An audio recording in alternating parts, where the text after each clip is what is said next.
Hello, World Civ 106 class. Welcome to week 3.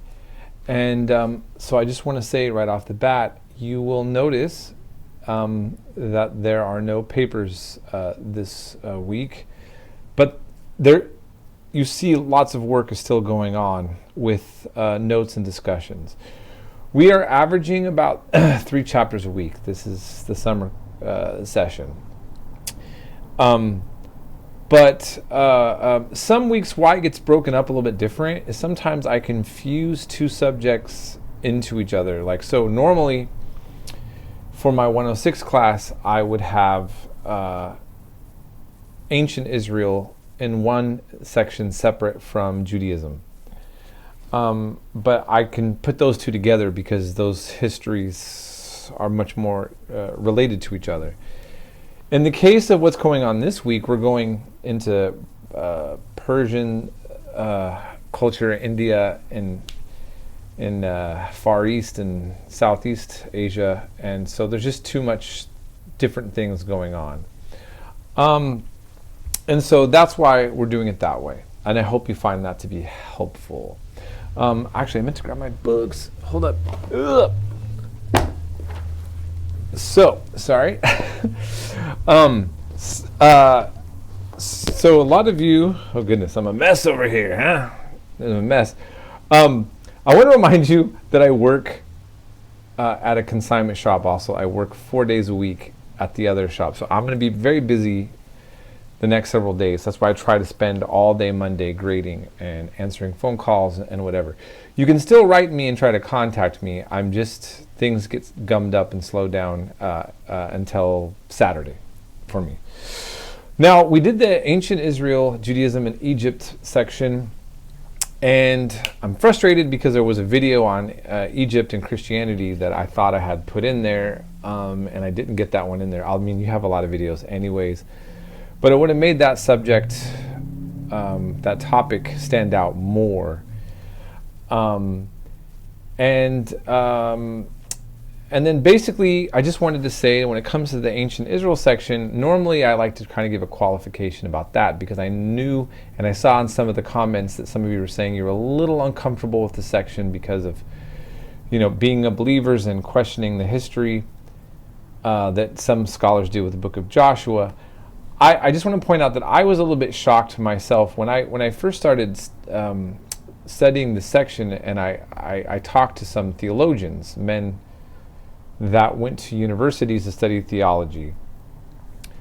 Much of Christian scholars actually, well, let's just put it this way, there's a branch of, I guess you would call it academic Christianity, that kind of sees the Bible as an inspired text, but not necessarily inspired history.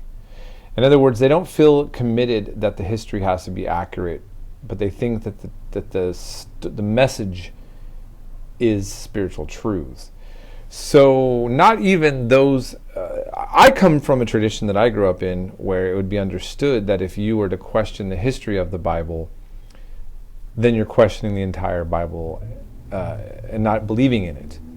But I guess what I'm trying to say is that there's a branch of certain types of Christians that they remain faithful to the tradition and the text, but they simply don't remain faithful to the events being literal history. So I just wanted to point that out. So I guess what I'm trying to say is that it isn't just secular versus religious, but even different religious ideas on how to approach the actual text of, let's say, ancient Israel. And if you actually look, and I normally would have you watch this long lecture from an archaeologist from Israel, an Israeli archaeologist. And you see that Israeli archaeology does more to prove the existence of Jews, of Jewish presence in the region, to basically try to justify, I mean, one could argue that way, their political presence there, as opposed to the people that were there when the 19th century migration of Jewish immigrants from Europe mainly were claiming to retake the land back.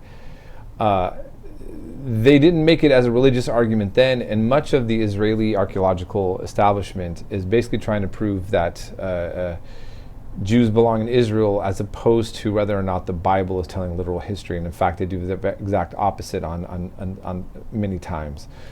So I just wanted to give you a little heads up on that. Take it or leave it. I'm not pushing one of these ideas on you or the other. I'm just kind of trying to draw attention to what's out there. The other thing, I just thought, it's not an easy read, and I really didn't get to cover it in the way that I liked, and we moved quite quickly, but I bought this book in the Netherlands when I was staying in Leiden. It's called Christianizing Egypt. And I just thought you'd find it interesting because it's just, I'm sure that most of you would not think of Egypt even being brought up in the context to Christianity. And in fact, we're going to learn more about Christianity. We're going to cover Christianity and Christian history in much more detail later on in this class. But Egypt was a major player on the first few centuries of Christianity, major influence. And I just thought I'd point that out because it's just not really known by many people that Egypt played such an influential role in Christian history.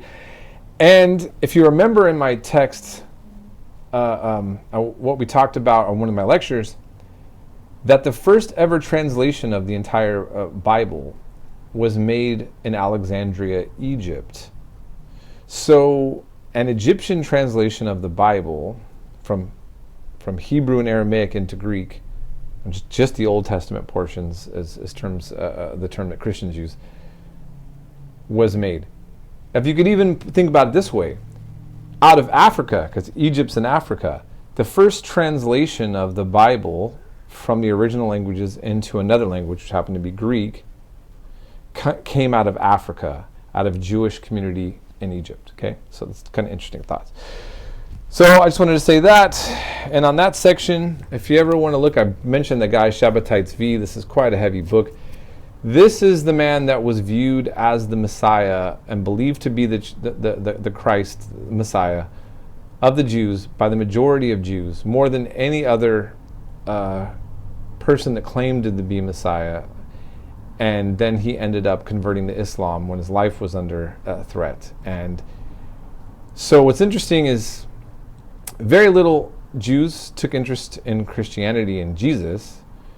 The majority at one time, or a good chunk, were interested in this guy, but most people don't know about him, also because a lot of Jewish culture just was really embarrassed and kind of shamed and just frustrated and disappointed. It was a great tragedy. You know, this one scholar here, I think he basically makes the argument that prior to the Holocaust, this was the other big event that really kind of shook up and the foundations for a lot of Jewish culture because of the great disappointment and Shabbatite's V, basically betraying the cause. And so then, since we're doing China today and we just covered this, I want to just bring up this other subject: Mandarins, Jews, and missionaries. I went to an exhibit on Jews in China.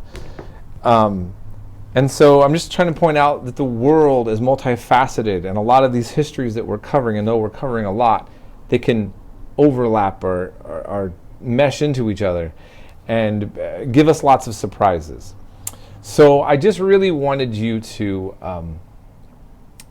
think about all of that, and remember that right now I have my own particular point of views about certain things, and I'm trying to give you guys the overall the way that just tell you kind of matter of fact about what's going on in these topics.